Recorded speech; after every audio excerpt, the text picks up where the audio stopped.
नजर उस पर रहेगी। पूजा, फिलहाल के लिए आपका बहुत बहुत शुक्रिया अदा करना चाहेंगे और सीधे रुख करेंगे मेहताब आलम का। मेहताब, लगातार हम यही बात कर रहे थे कि मध्य प्रदेश की सियासत पर पूरे मुल्क की निगाहें हैं।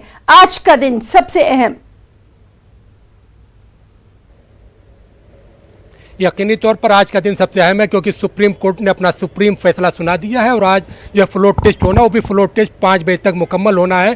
लेकिन इसमें 2-3 बातें बड़ी खास है कि अगर इसमें अब क्या कदम उठाया जा सकता है। एक कदम तो देखिए ये उठाया जा सकता है कि भारतीय जनता पार्टी की जो अगर मेंबरान की बात करते हैं या टोटल लोगों की बात करते हैं तो 230 असेंबली की सीट है, इसमें से 22 लोगों के इस्तीफे मंजूर हो चुके हैं, 2 सीट पहले से वैकेंट है। इस तरह से हमें देखते हैं कि 206 सीटें होती है, इसमें जिसके पास 104 मेंबरान असेंबली होंगे उसकी सरकार बन जाएगी। और अगर कांग्रेस की बात करें तो देखिए 10:30 बजे सारे मेंबर असेंबली सीएम हाउस जाएंगे, वहां पर बैठ के उनकी बात होगी।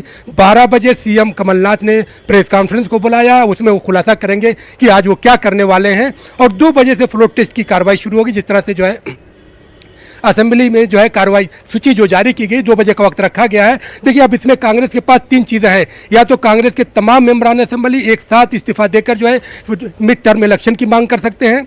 दूसरा ये भी हो सकता है कि इस मामले को लेकर जिस तरह से कल कमलनाथ ने कहा था कि हम अपने माहिरीन कानून से जब मशवरा कर रहे हैं, ये रिव्यू पिटीशन में भी जा सकते हैं। और तीसरा मामला ये भी हो सकता है कि कांग्रेस के लोग जो है अपना बैकफुट पर आएँ और ये मान लें कभी जब वहाँ पर इनके जो फ्लोर टेस्ट है उसमें नाकामी अगर इनकी होती है तो भारतीय जनता पार्टी की सरकार बनती है। और जो भी सीटें वैकेंट हुई हैं 22 सीटें ये हैं और 2 सीटें पहले से, इनके बीच में जो इलेक्शन होगा उस इलेक्शन में अपनी किस्मत को आजमाएं। अगर वहाँ पर इनकी कामयाबी मिलती है फिर दोबारा ये सरकार बना सकते हैं। तो पूरे मामले पर सबकी नज़र बनी हुई है क्योंकि अगर हम कांग्रेस की बात करते हैं तो कांग्रेस जो है कॉन्फिडेंट इसलिए भी नजर आ रही है कि आपको याद होगा कि भारतीय जनता पार्टी के तमाम मेंबरान असेंबली जब एक साथ जाते थे तब भी उसमें से 2 मेंबर ऐसे थे जो सीएम कमलनाथ के साथ खड़े हुए नजर आते थे। तो ये कहीं समझा जा रहा है कि सीएम कॉन्फिडेंट इसलिए नजर आ रहे हैं कि नारायण त्रिपाठी के कहने पर जिस तरह से उन्होंने मैहर को जिला बनाया है और जो दूसरे भारतीय जनता पार्टी के मेंबरान असेंबली से जो उनके राब्ते हैं, तो ऐसा हो सकता है क्रॉस वोटिंग में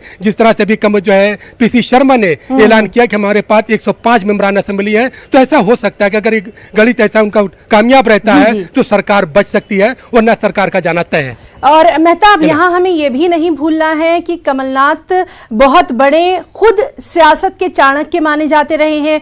दूसरी रियासतों में जब भी कांग्रेस मुश्किल का सामना करती रही तो खुद कमलनाथ ने ही बहुत सारे हल निकाले हैं। अब तो खुद अपनी सरकार बचाने की बात है, तो कहीं ना कहीं उनके पास बहुत सारी चीजें, उनका हिडन एजेंडा अगर हम कहें तो जरूर होगा। क्या कहता है आपका तज्जिया?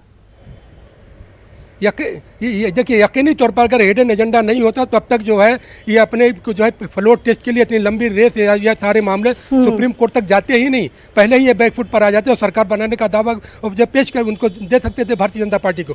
लेकिन इतने दिन अगर ये मामला 17 दिनों से चल रहा है तो इसीलिए है कि वो आसानी से जो है देने वाले नहीं हैं और आखिरी बाल तक वो बैटिंग करने के पूरे मूड में है। और 12 बजे क्या होगा इसका फैसला हो जाए क्योंकि सीएम हाउस पे जो है सीएम कमलनाथ ने प्रेस कॉन्फ्रेंस बुलाई है और उसमें अपनी उसका वजाहत करेंगे कि वो क्या करने वाले हैं। और फिर उसमें जो लोगों की जो नजरें हैं 2 बजे फ्लोर टेस्ट का है और जिस तरह से स्पीकर एन प्रजापति ने कहा कि भाई उनको खुद पार्टी बना दिया था जो है, इसलिए उन्होंने अब उसके मामला है। अगर देखिए इसमें एक चीज़ भी है कि 104 मेंबरान असेंबली जिनके पास होंगे ना उसकी सरकार बनेगी। और अगर जो है भारतीय जनता पार्टी के पास इस वक्त 106 है, अगर उसमें से 2-3 मेंबर भी इधर से उधर होते हैं और उसमें बराबरी होती है तो इसमें स्पीकर का वोट बड़ा इंपॉर्टेंट होगा। स्पीकर तो बहरहाल आज मध्य प्रदेश की सियासत के लिए काफी अहम दिन है और लगातार हमारी भी नजर इस पर बनी हुई है। मेहताब, बहुत बहुत शुक्रिया अदा करना चाहेंगे आपका तमाम तर जानकारी के लिए। और नाजरीन, आज की ताज़ा खबर में फिलहाल इतना ही, लेकिन खबरों के लिए बने रहिए हमारे साथ।